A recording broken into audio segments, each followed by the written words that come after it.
Hey, it's Patrick, and let's talk about Kenwood's Motorsports camera system. Now, technically, this is the STZ RF200WD. What you get with that is 295-degree cameras, so you're going to have a nice wide range of view. Now, these cameras are 1080p HDR waterproof. What that means is you're going to get a nice clean image, and it's going to be stabilized and work in low light condition. Also waterproof. I wouldn't say it's under waterproof, but anything you can throw at it as far as like a storm on a motorcycle, it's going to hold up to. Just don't ride your motorcycle underwater. Now, as far as the recording is concerned, this is going to record in 3 different modes. You're going to have a continuous, an event, and a manual. Now, this thing has a GPS and a G sensor, which we'll get to in just a second with that event style recording. Otherwise, if you're just riding down the road, this is going to continuously record in 1-minute clips, and you can see those files in 1-minute files.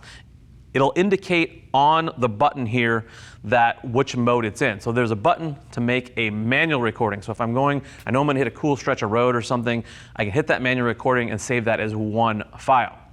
Now, the event recording is where it gets pretty cool. So you have that G sensor and you have that GPS. So God forbid you have some sort of accident. This is going to start recording actually 10 seconds before and 5 seconds after that. So if there's a big G event where there's a sharp movement or stop, this is going to record that. It would be very handy, obviously, in an accident situation. So to view those files, Kenwood has an app. You can go in there and look at your files and see what you've recorded. You can also use that app to set up your cameras on installation, which we'll talk about in just a second.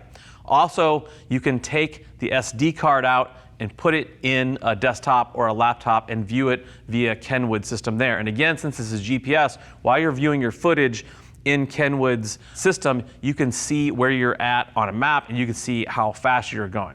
Now, like I said, this does have a 32 gig SD card. You can run up to a 256 gig SD card, and it puts it in this unit right here. Now, you can bury this unit in the bike, you can tuck it away, just make sure you can get to the SD card. It'll still read everything through the fiberglass or plastic parts or whatever in your bike. You can still get that GPS signal in there.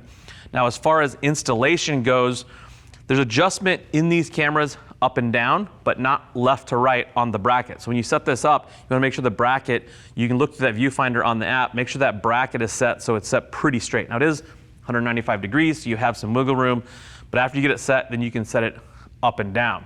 Installation, pretty straightforward here. Everything is plug and play with the exception of 3 wires. You're going to need a constant hot, you're going to need a ground, and then you're going to need to go to a switch top. So there's 3 wires basically to mess with, and everything else just plugs and plays. If you're looking for more information on this, you can go ahead and click that info tab on your desktop or mobile device. That's going to take you to the product detail page where you can read other riders' reviews and more specs about this camera. Still looking for more information? Feel free to reach out to a customer service team. They would love to talk to you about what works best for you, your motorcycle, and your budget. I am Patrick. Thank you for watching. Now go work on those motorcycles.